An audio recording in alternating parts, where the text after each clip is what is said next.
Good morning, good afternoon, or good evening, depending on where you are in the world, and welcome to Part 2 of the webinar series, an in-depth look at what SAP S4HANA can do for your business.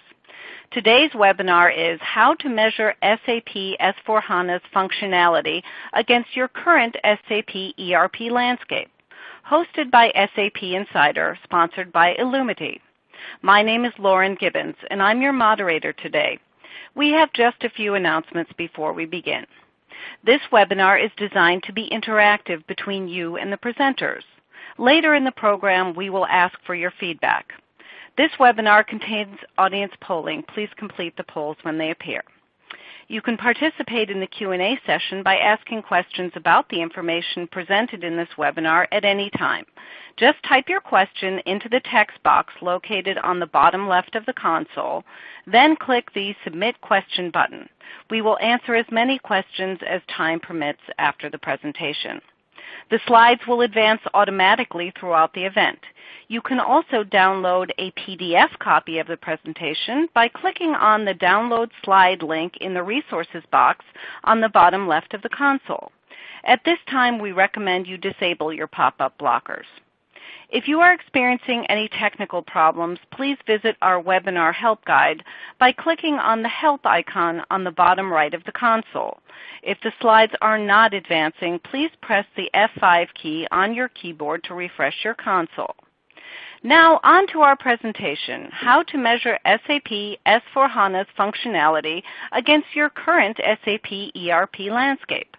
Discussing today's topic will be Lorraine Howell, Vice President, Research and Development for Illumiti. Now we'll hear from Lorraine. Hi, this is Lorraine. Hello, everyone. Thank you, Lauren, for the introduction. Welcome to our webinar today. I'm just going to advance the slide, and we're going to look at what we are going to address. So last time when we met, we talked about getting to know SAP S4HANA, and it was really just an overview to get people familiar with the new product from SAP and to start thinking about what you're going to do with it. Today we're going to look at discovering the differences between your ERP and SAP S4HANA, and I know that there is tons and tons of data on the internet that you could probably find on this topic, but it becomes very confusing when you are overwhelmed with all of this data, and how do I go, what do I do, who do I talk to, all those kind of questions are probably going through your head. So I hope that I can try and align yourselves a little bit today in kind of getting yourself ready to make this analysis, and then also prepare yourself for moving forward. And then the subsequent two webinars, which are coming later, will actually take converting this information that we hear about today into developing a business case for moving forward. And then finally, in the last webinar, we're going to be creating that roadmap that will kind of help you figure out what is the path you as your organization should go or follow to get to this point. All right, so let's jump straight in. I kind of put this picture on here on this slide, kind of saying that what we're really doing is lifting the covers and revealing the change in the landscape that S4HANA is presenting to us, and how that compares with your ERP. So, like I mentioned previously, we have a 4-part series, and in fact the process, the way I will outline it at the end as well, is that it is kind of a 4-part process. You need to understand S4HANA, you need to understand what has changed, you need to understand why and be able to present why you need to move to S4HANA to your executives, and then you need to know how you're actually going to do it. So that's what we're going to be following all along through this whole series. And today, of course, we're concentrating on the what, the transition assessment, what is different, and how do we go about figuring this out. So the next slide basically says we're going to cover how to identify the key differences. What are the tools that are provided to help us determine these differences between what you have today and where you want to get to with SAP S4HANA. The second question, or the second topic that we will handle, is looking at the functionality that has actually changed. So listing that out, just high level, to kind of get a feel for what are the things that we should be looking at. I've kind of categorized it in a way that might make it easier for you to approach that, because it could be overwhelming. And then the third thing we will look at is SAP best practices. SAP has recently published best practices for S4HANA in multiple countries, versions, and I think we need to think about that a little bit, because it does affect how you're going to plan your next step. And then finally, you know, you are going to obviously come to a conclusion out of all of this, not today necessarily, because today I'm really laying the foundation of what needs to be done, but after you go through the exercise yourselves and with a partner, you're probably going to then come to the point where you actually document the impact of all these differences and gaps, and you start planning what your next steps would be. So hopefully I can help you get to that point. All right, so how do we do this? Is the first question we wanted to look at. So SAP has kindly provided a number of tools to do this, and the ones that I've highlighted I have found the most useful. And I'll go through each one in a little bit of detail so that you can understand why I think they will add some value in your journey towards SAP S4HANA. So the first one is the SAP Readiness Check. It really is a program or a set of programs that comes in a tool that you can actually execute against your current landscape. And I will go through the details of that and how that would work to get you into a point where you can understand where you are in terms of moving forward.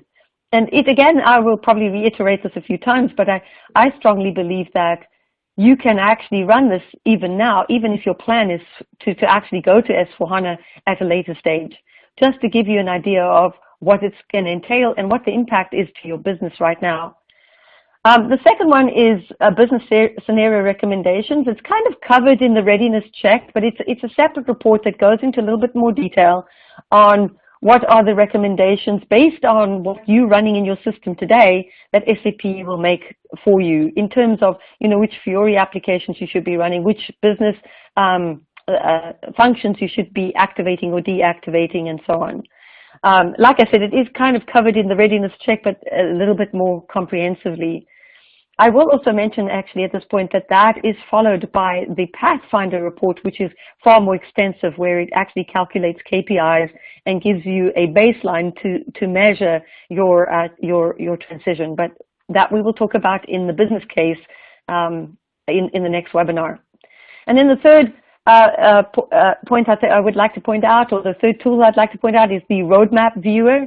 It's always important in a changing environment like this to kind of look at what SAP also has planned for the future, because quite often you might discover things in these earlier tools that will kind of trigger a warning, and you might not know whether something is now being decommissioned by SAP or whether it really is in the roadmap for the next version. And the Roadmap Viewer actually helps you see a little bit of that and help you plan properly. So these are the three main tools that I put together for today. So let's look at the readiness check in a little bit more detail. I have put a little link there, so if you do download the presentation, you'll be able to click on that and go straight into the readiness check and follow some questionnaires and things that will make it possible for you to kind of figure this out. There are 5 major points within the readiness check, or 5 major checks that occurred during this readiness check, and I'm going to go through them on the next page. I've kind of highlighted them here, but I'll go in more detail. All right, so this is firstly I wanted to point out too that to run this readiness check, you can run it using Solution Manager. And there is an OSS note that describes what programs you would need to install and what kind of connections you would have to do between Solution Manager and your ERP to actually run these checks. But this particular tool can also be run directly on your ERP system. And there's another note that I've published over here that you can have a look at that will kind of describe what you would do if you ran this directly on your ERP. So I wanted to make sure that you understood that you could do it both ways. The Pathfinder report that we'll talk about in the next webinar has to be run through Solution Manager because it's doing different calculations and things than this report. So just wanted to highlight that. So let's look at the 5 aspects of this readiness report quickly. The first one is the custom code analysis. So this actually prepares a file for you that analyzes your custom code completely.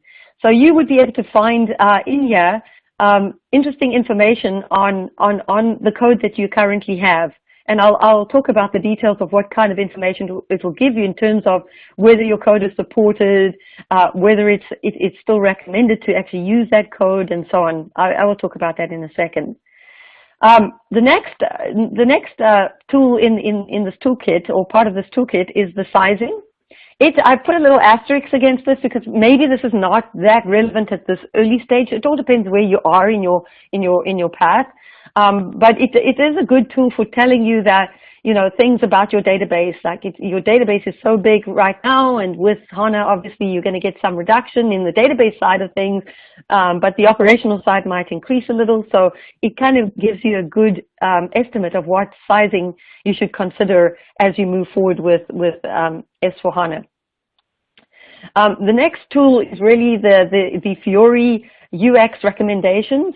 So this is a readiness check in terms of looking at the transaction codes that you run in the system today and suggesting, based on the usage of those transactions, which are the best Fiori apps that you would be benefiting from as you move forward. And this is linked directly to the SAP Fiori library, the Fiori apps library. It's very similar to the PSR report that we'll talk about also, but it is something that is delivered as part of this readiness tool. And then the fourth one is the simplification list, probably one of the most important parts of this tool, because this is really downloads what it calls the simplification database, and it really is a database that brings in all the changes in the functionality that SAP has done. And it does a comparison or a readiness check against the processes that you have in your system, and will actually spit out a report that will tell you, you know, what has changed and how it's going to affect you. So I think that is very valuable from that perspective. And then finally, there is the business process analytics that really checks the active business functions. So this is really the switch framework functions that you might have switched on in your system. As you've put enhancement packs and so on into SAP, and it checks whether those are compatible with S4HANA. In the S4HANA environment, SAP has this always on and always off concept in terms of these business functions. If it's always on, that's a good thing. So if you have it switched on and S4HANA has it always on, you're okay. But if it's always off in S4HANA, then you may have a problem with that business function. So this report will help you identify that. So the outputs of these reports in a little bit more detail, like the custom code analysis, what you're really looking at here is functionality that's not supported anymore in your custom code, functionalities that's not recommended anymore, things that need to be changed, things that are systematically or syntactically incompatible, semantically incompatible, and then things that can be that would affect the performance on the system. So it gives you a pretty thorough overview of your custom code. And then there is also the sizing, which we talked about, and it will give you a good overview of the sizing of the HANA environment. And then the recommendations from a Fiori perspective, so it kind of classifies this would be extremely useful, this will be less useful, and this will be not so useful. And then also from the business process perspective, against simplification list and against the switch framework, what is compatible and what's not. So a pretty thorough overview of things. So something to consider is I would strongly recommend you look at the OSS notes and see what this entails from your perspective. Of course, a partner like Illumiti or anybody else could assist you in getting those programs up and running. All right, and here's just some examples. This is actually what the tool looks like. So you can actually see that there's a bunch of different tabs in the tool, and each of these tabs represent those 5 applications that you would run to do the checks in the system. And then it spits out a report, somewhat like you can see on the right-hand side there, that actually describes the results, which is really nice. And then the business scenarios recommendation report, that's the one that I said is very similar to the Fiori check. It's a little bit more comprehensive, so it goes through by module and checks for each module, you know, the applicability of moving forward with S4HANA within each module, where your major benefits, where the most change is going to occur. I think that that is something that you would enjoy running. Now, this report is actually run as a transaction code in SAP. It kind of tracks your transactional usage, and then you get a report that you upload into the website that SAP provides for this, and it does an analysis of that, and then SAP provides you with this the report that you're looking at here. I've just done a few snippets out of that report. It's quite a lengthy report that gives you all of this information. So this kind of thing telling you which module is mostly affected. This report telling you which lines of businesses and how many business functions and how many applications are affected, and then also a comparison between you know, what SAP is offering and what the challenges are that are being addressed by moving to S4 on this. So I think all of these are things that you would find useful as you do this transition assessment through tools at this point. Even on your own, but probably with some help from a partner. All right, so that's just a couple of slides that I think you should go and view in terms of that particular report. Also, if you contact us, I can give you a sample report that gives you all 30 or 40 pages of that report. And then the third tool I spoke about was the Roadmap Viewer, and like I alluded to, I think it's important that as you go through this process, you actually do consider, you know, what's coming in the next version. As you probably know now from our previous webinar, the next version is coming out in September, and September is looming now. So it would be good to see, you know, what is in that roadmap, and make sure that you are taking that into account as you go through this process. So that's the readiness check. I might get a question from you guys at the end of this about the Transformation Navigator. It's a new tool that SAP announced at Sapphire this year. It is a great tool, actually. It gives you a lot of important information, very similar to these other tools.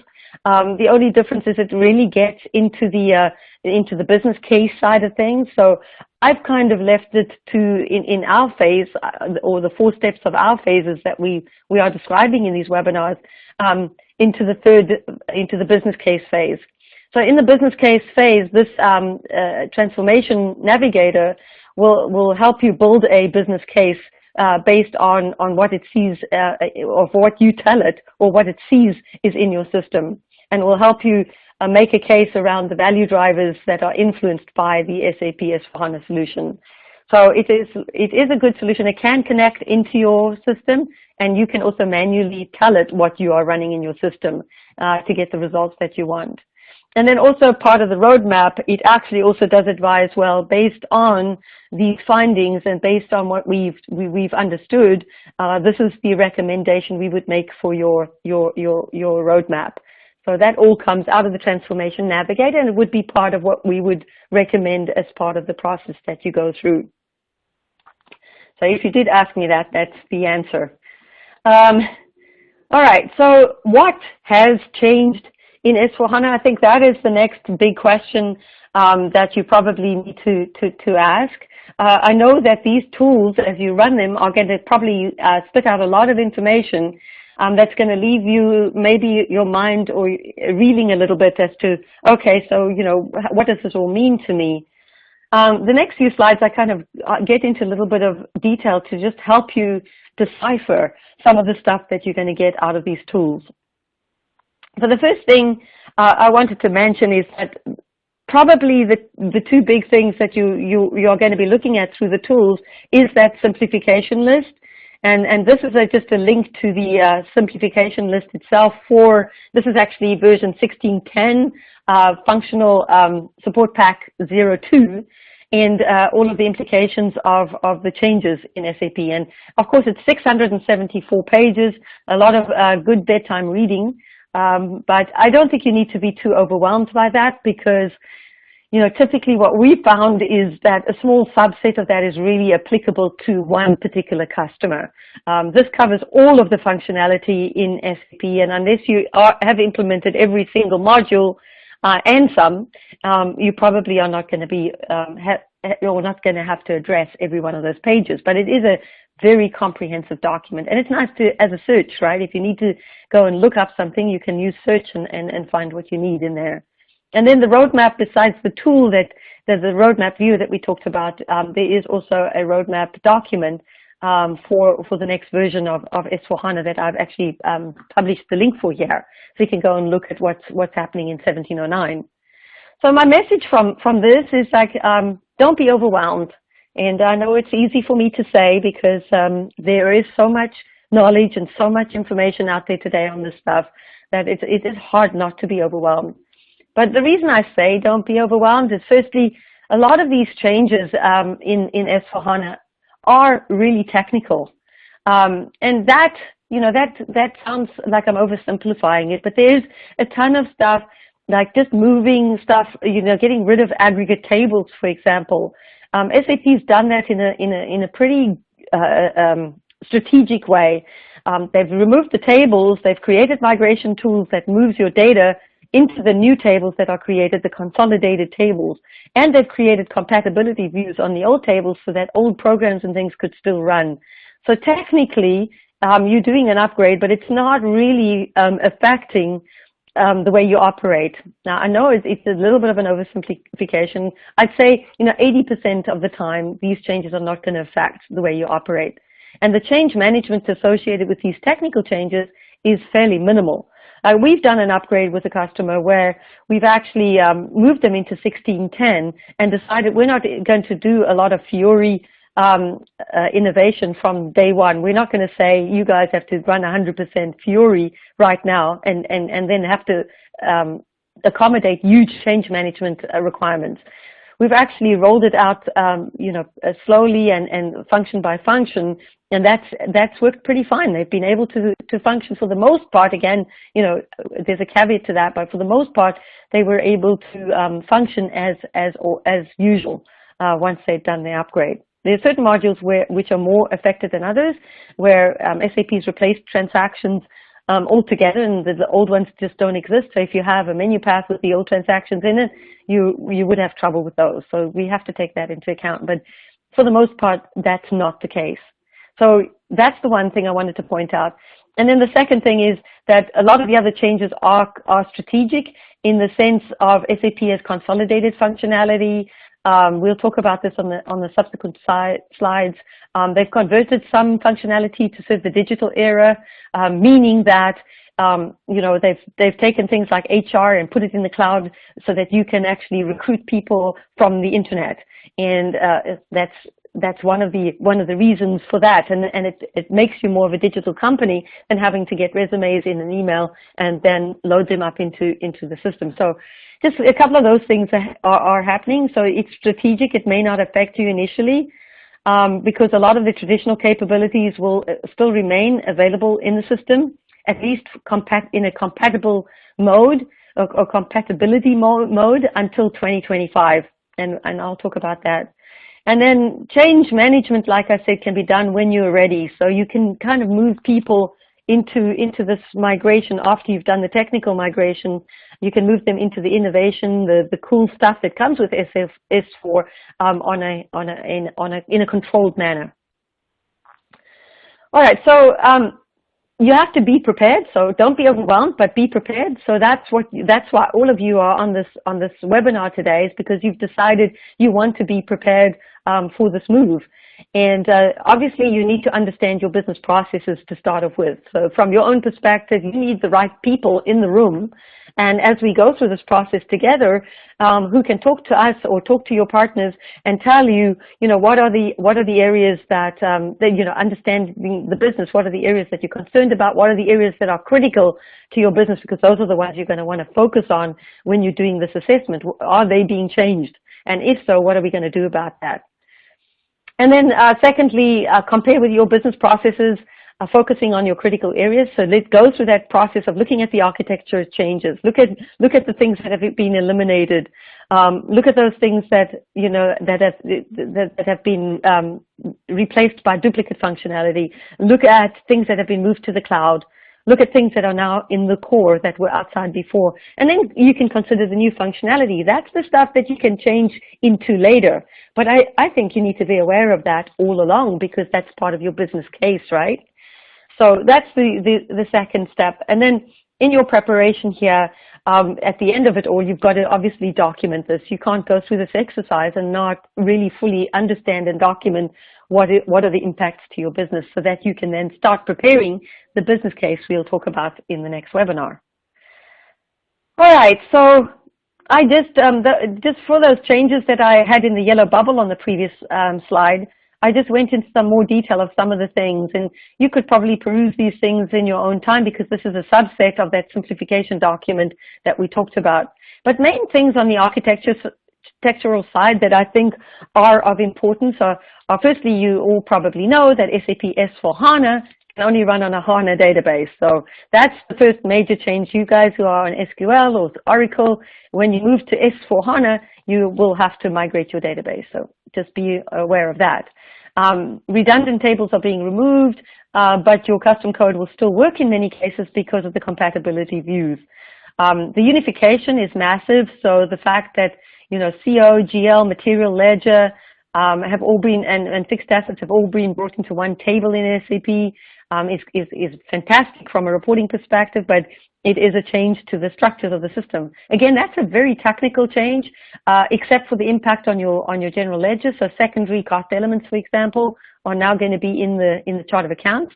So because it's all one thing now, and they will zero out, of course, in the chart, but they're still visible in the chart. Output management, big change from the old SAP script to the newest smart forms, now to Adobe Forms, and the whole business rules framework and how that will apply. And the fact is, you can still switch on and leave SAP scripts and smart forms working for a while, but the target architecture is the output management. Data migration, not so relevant when you're upgrading, but maybe in some cases. LS&W is being phased out, but the good news is it's still going to work for a while. We're still using it on greenfield implementations. But SAP's got a migration cockpit, looks very much like LS&W, works really cool, still in a work in process though. And then of course there's the more sophisticated data services that have been around for some time that you could use. And then probably just from an architectural perspective, business partners and material master, I think, are the biggest actual functional changes in the system. The fact that SAP's merged customers and vendors into this common concept, and they've actually changed the table structure and the transaction codes that you would run to access these objects. And it provides you the conversion and everything, but you have to be well aware of this change within the system. And then the material number has been lengthened from 18 to 40, and that is very impactful too. It's a good impact, but it will impact what you have today, and that's going to come out in your custom code for sure. Is that you're going to have to adapt that field length wherever you refer to it in the custom code. So that's some of the high-level architectural and structural changes. Duplicate functionality. So this is all good stuff. SAP no longer has the classic GL. Everything is new GL. You don't have to convert to the new GL before moving to S4HANA unless you specifically want to use the document splitting functionality of the new GL. Then you would need to activate that ahead of time. But if you're just moving to S4, you never used the document splitting before and you don't intend to, you're probably quite okay to move from classic GL just through the migration process. But SAP has solidified that. Now, WM and EWM, so the new extended warehouse management solution that used to sit outside is now inside, and it's the new WM. And basically, it does everything old WM can do, but that's the target architecture. Credit management no longer in finance and SD. It's all part of the financial supply chain management, credit management solution now. Instead of having two, SAP has one. that's another change that would happen as you go through this process. And then things around revenue recognition, which SAP has replaced with its revenue accounting and reporting solution that you can embed into S/4HANA, and then same for rebates. So these are just a couple of things that may or may not affect you that you need to start thinking about as you go through this process. Functionalities were removed. Most of this stuff is going to relate to things that you may not, most of you are not using anyway. If you are, we would have to have that conversation as to what we do with that. But things like the engineering workbench, mobile asset management, and the supplier workplace are all things that SAP looked at and said, you know, none of our customers, they wanted it at the time, it served a purpose, but it's become old school in the systems in many cases. So they've decided, well, this is not target architecture anymore, and we're not going to support this, and if you want it, we'll have to talk. The replacement by cloud, we already talked about HR or some of the HCM functions that have moved into SuccessFactors for obvious reasons, aspects of SRM that have moved into Ariba, and product catalog functionality that now sits in SAP Hybrids. So that stuff is not in the core, that's not in SRM, it's not in HCM, it's actually sitting in the cloud, and that's where SAP would support that. So you would have to look at that, and you would have to see how long will SAP still manage what you still have in your on-prem solution. External to core, this is probably one of the nicest ones, because this is SAP saying, you know, in the past you had systems external that you had to pay extra licenses for. Well, that may not go away in this case, but at least you won't need extra infrastructure for it. So the discrete industries and multi-products industry solution has been brought into S/4HANA. In fact, there is no additional license for that anyway. Transportation management is now in, it's coming in 1709, embedded into S/4HANA.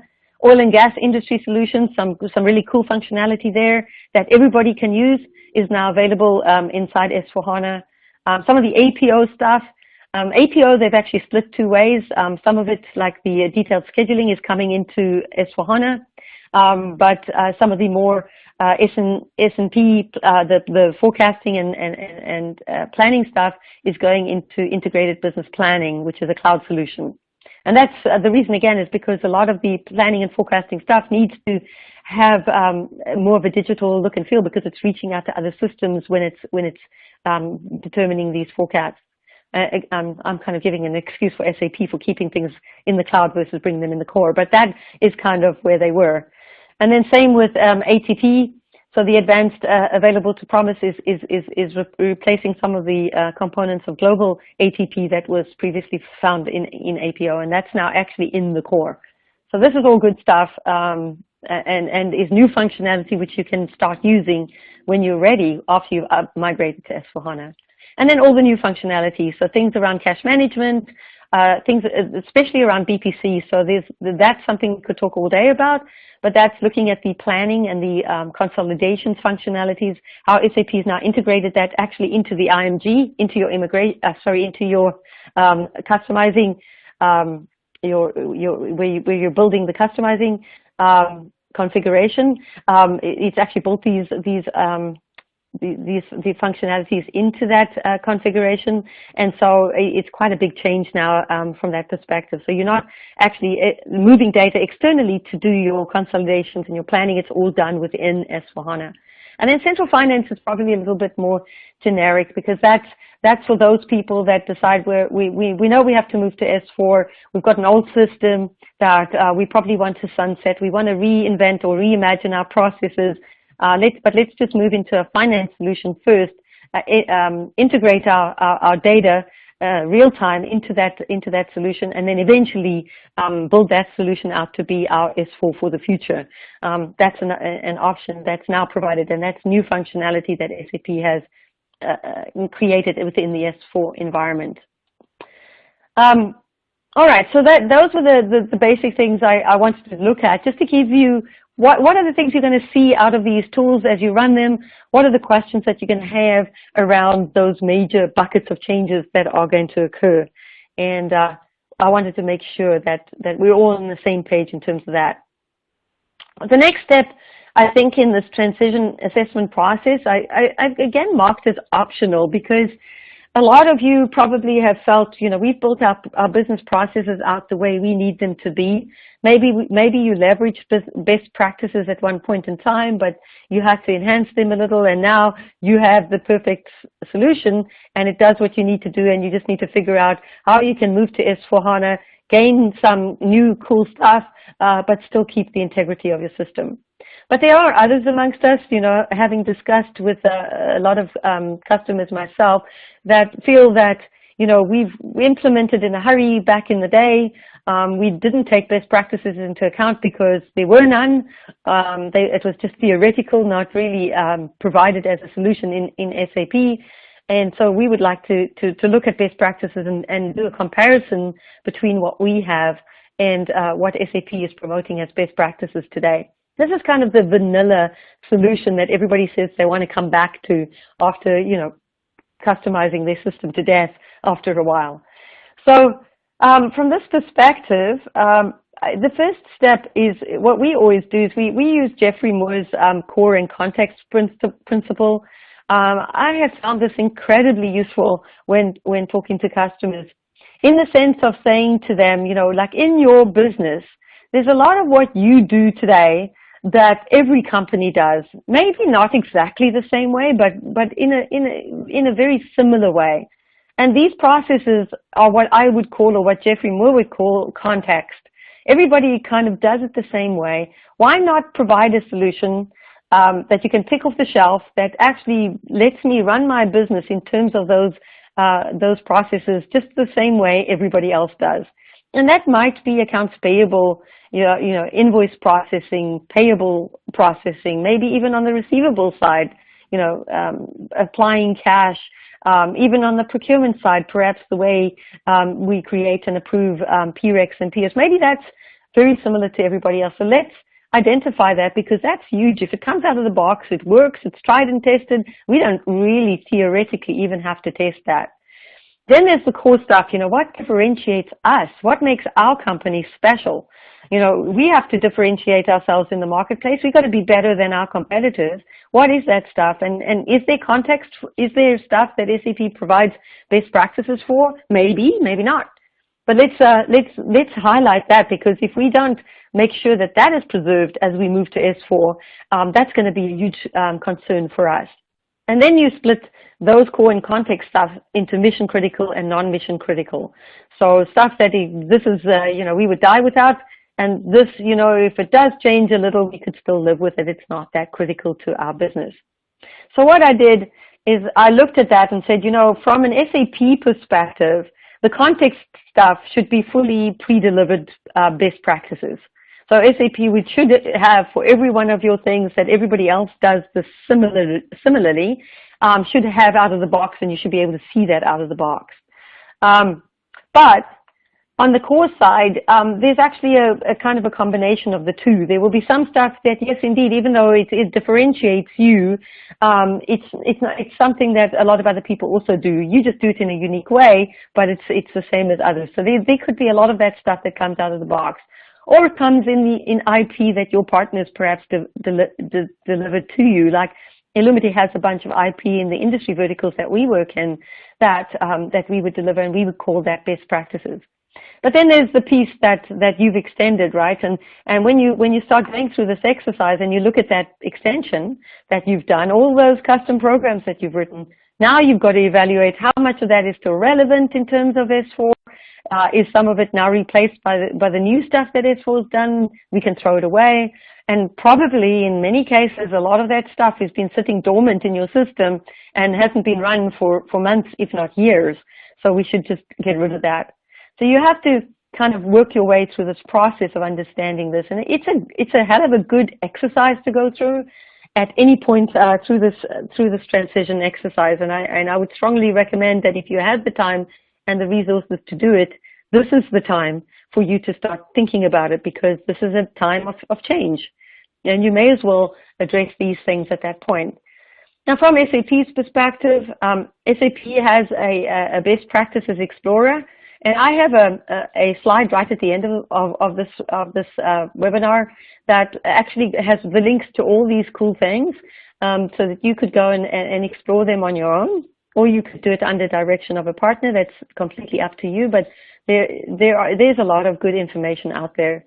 So this particular stuff, if you look at this, there's a whole big portfolio of best practices. SAP's got all of its stuff in there that it's developed in the industries and so on, all of it which you could leverage. But if you click on the S4HANA tile here, it will take you to S4HANA specific best practices, and there you would see specifically for different areas of S4HANA, but also specific by country. So yeah, I'm actually looking at USA localization. If you've got good eyes, you can actually see that. But there is, if you actually click through this in the Explorer, you'll see that it's got a whole bunch of countries in there, and you could actually open that up. And then for each of these items, I'll go to the next slide, you can actually see that these, oh, actually, I didn't actually add that in, did I? I've gone too quickly. I think I skipped a slide. No, actually, if you actually drill down into the actual documentation on this, you will actually see that for each of these processes, there is a test script, and this test script can be run in a trial system that SAP could provide you to actually see how they work, and then you could compare them with your system in a really live, interactive way. So that is something that you may want to consider as well. But like I said, doing this kind of analysis could take time, and it might not be something that you're ready for right now, but I think it is something that I would like to trigger in your minds to think about as you move through your transition to S4HANA. Okay, so the next slide talks about the impact. And, you know, we want to document everything at the end of all of this. Once you've gone through this process, once you've run the tools and you've considered all the changes. So you have to kind of summarize it in a nice way. So the next slide I have just kind of depicts how you could go through that process. So you've got SAP S4HANA. We're looking at the core now specifically. We're going to look at, as we go through this, the NetWeaver base on which the whole system is built is upgraded. There's a new kernel that SAP has brought out that's upgraded on a regular basis that supports not only the functionality that you're moving to in S4HANA, but also supports the Fiori applications and the user interface in general. So you need to look at the NetWeaver stack that you're on and make sure that you're at the right level from that perspective. The next thing is looking at the actual functionality within the system, and what we just talked about now is firstly, you know, what has simplified. And from that perspective, you know, I did mention it's mostly a technical change, except for things like the adoption of the Adobe forms, getting used to business partners, the new material master, things like that. So these are things that you would need to document and say, this is going to affect these groups of people, and this is the way we are going to handle that. The next level, of course, is the not targeted architecture. So when you read through the simplification list that SAP has, you'll see some of the stuff is marked as not targeted.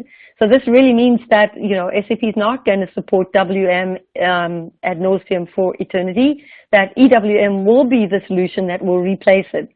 And it might be supported, the old WM till 2025, but you've got to start migrating and doing some change management around moving to EWM. So this is stuff that you would want to document as you write out the impact of the changes.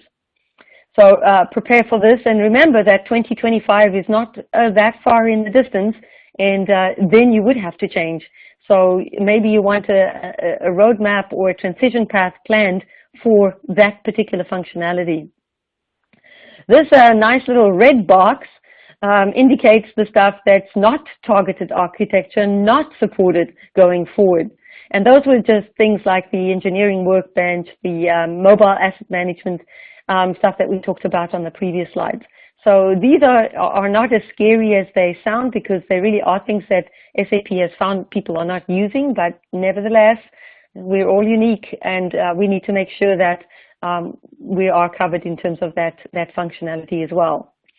And then, so just if it affects you, what are you going to do? in that case. And then any new functionality, like I said, this can come later, but this is very important for you to as you build your business case. Hey guys, you know, we can do consolidations inside SAP now, completely using the IMG to configure it, and we don't have to extract our data to a third-party solution. Or we already run BPC outside, but we want to consolidate it because, you know, the finance people complain about waiting too long to do their consolidations at month end. So that will be a nice business case for you, and you need to look at all the advantages of those things. And then outside of this, in a different process, you probably need to look at the things that have moved to cloud and how that impacts you, and whether you really need to leverage some of that now or later. All right, so in essence, we come back to the 4 steps of the process, and just what we've been trying to address in the webinar is one by one what these processes would entail. So we're not giving you the answer and saying, okay, good, you know everything about S4HANA now because you've done webinar 1, and you know exactly what the differences are between your landscape and S4HANA because you've done webinar 2. That was never the intention. The intention is to prepare you with the tools, to enable you basically to go ahead and make sure that you have these things covered as part of your preparation to move forward. So from the webinar perspective, we've looked at what I call the first why, understanding S4HANA and how you can learn more about it. And then we have today talked about the what. In other words, what has changed? What can you do to prepare yourself as you now move into the next phase of preparing a business case that you could then present to your management to say, guys, we need this tomorrow because it's so exciting, or we can wait till 2024 to implement. And that's what we will move to in the next webinar. So the final slide, and I've purposely left quite a lot of time for questions today because I would like to address some questions without rushing through everything too much. But the final slide that I just want to show before we move into questions is just this resource slide. And what I've done here is I've just highlighted stuff that I have found personally particularly useful. SAP keeps them up to date, so it's better having the links than documents because the documents get outdated after a while, whereas these links are actually pointing to updated documents that is like living documents that SAP will keep up to date. So you have your roadmap link, you have your best practices explorer. There are training sites like the Open SAP environment. It's a free site where you can go in and do multiple courses. It's a limited number of courses, but you'll find some very interesting stuff there that will prepare you for S4HANA, that you can actually go and you can actually write an exam on it at the end and get a little certificate at the end of it if you so desire. And then the Innovation Discovery and Solution Explorer really just give you some more hints around building your business case and what's out there. I did talk about the Transformation Navigator, so those of you who want to go and play with it already, you can go to this link and you can start playing around in that. The Value Advisor is something we talked about, I think, in the first webinar. It's really also another place where SAP just looks at what you want out of the upgrade. It's kind of preparing you for the first part of the business case. And then the rest of the 4 items I have there are purely training environments. So you have staff that perhaps you want to educate on HANA. You want them to learn all the capabilities of HANA. You want them to learn about actually administrating HANA. Then the academy is fantastic. It's a YouTube academy with tons and tons of recordings. And then the tutorial I like because there's actual exercises in the HANA tutorial that enable you to build like SQL databases and then do lookups and build your own core data services and things. So if you are technically inclined, you might like that a lot. And then, you know, the Learning Hub that SAP probably has told you all about many times, which is an education hub where you can do official certifications and trainings. And then the frequently asked question one is nice. This is a blog that's gone on for a long, long time, constantly being updated with all the frequently asked questions around HANA. And you probably have tons of those questions. If I can answer yours today, I'm going to go to that blog and find the answers if you don't do it before me. But that would be a way to actually get a lot of answers to the questions. So we have about 8 minutes left now. I'm going to hand over back to the moderator and see if there are any questions out there that you guys would like me to answer. Lauren? Sure. Absolutely. Thank you, Lorraine, for an excellent presentation. As we begin with today's Q&A, please fill out the feedback form that has opened on your computer. To complete the form, please press the Submit Answer button at the bottom of the page. Thank you in advance for filling out the feedback form. Your participation in this survey allows us to better serve you. And now on to the question and answer portion of our event. As a reminder, to participate in the Q&A, just type your question into the text box located at the left of the console, then click the Submit Question button. All right, it looks like we've got a lot of questions here. All right, Patty asks, are there any risks or limitations with implementing SAP best practice content? All right, so that's a good question. The implementation of the best practices would be pretty difficult to do on a system that currently is live. We've done that a couple of times, but there will be a lot of conflicts with your system. So best practices, as I presented in this presentation, and the way people handle it, are in two different ways. The one way is to say, I just want to compare what we do and then align ourselves with best practices, as opposed to actually installing best practices ourselves. Or we've done a comparison of ourselves with best practices. We found that we really want to go that way, and perhaps we're going to consider a greenfield implementation.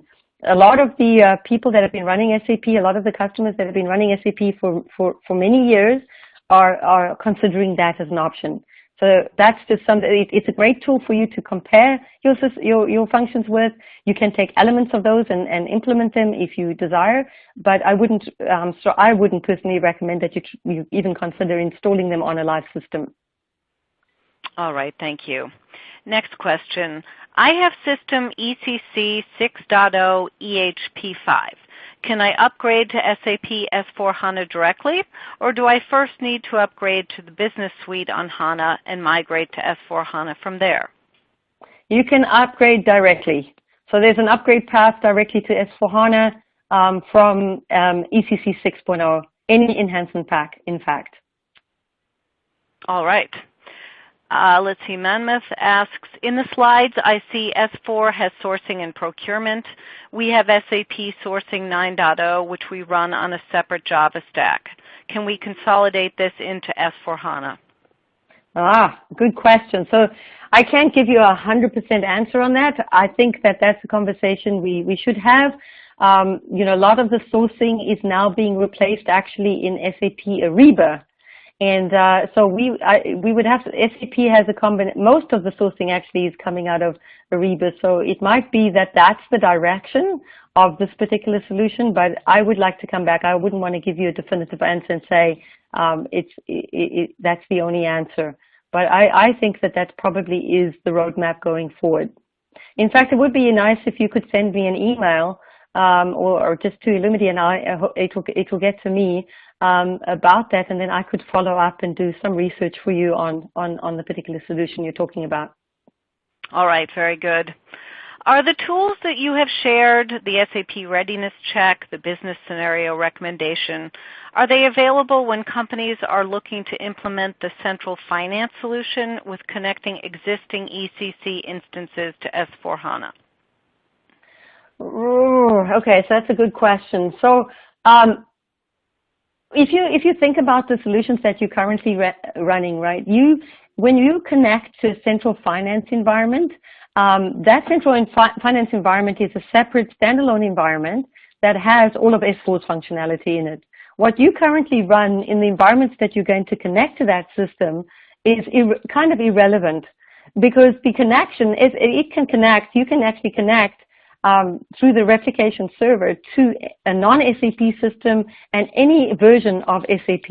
You don't have to change your current SAP environment if that's the route that you want to go, right? So the central finance is a standalone environment unless you decide, we've got a landscape of maybe 5 systems, and one of our solutions is going to be our central finance solution, and then eventually it's the one that will upgrade all the way to fully S4 enterprise management. That system could go through the business readiness checks because it would need to be prepared for S4. But if you're building a completely standalone one, then those readiness checks are irrelevant to your systems. All right. Is payroll functionality available in current ECC also available in S4HANA? Or do we need to also buy success factors in the future or some other cloud tools to run payroll? Oh, good grief. That's a nice question, too. These are trick questions. This one is a good one because I know that we're implementing a couple of greenfield implementations, and we're actually running payroll still in S4HANA. But the target architecture is employee central payroll. It's a cloud solution. It actually isn't quite success factors, even though it's part of the success factors bundle. It's really a cloud version of SAP ERP. And that's SAP has created this as a cloud solution that sits in the Employee Central component, and that's the target architecture for payroll. But for now, from what I believe, you can still run payroll in the S4 environment. I probably at least till 2025. And again, I probably would have to do a little bit more research to get you the exact figures on that.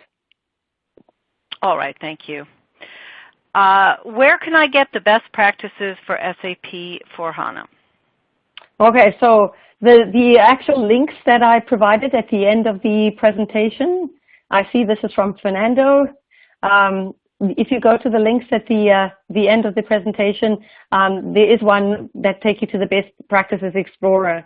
And there you'll actually see that launchpad that I had also in the slides, and you can click on the one for S4HANA.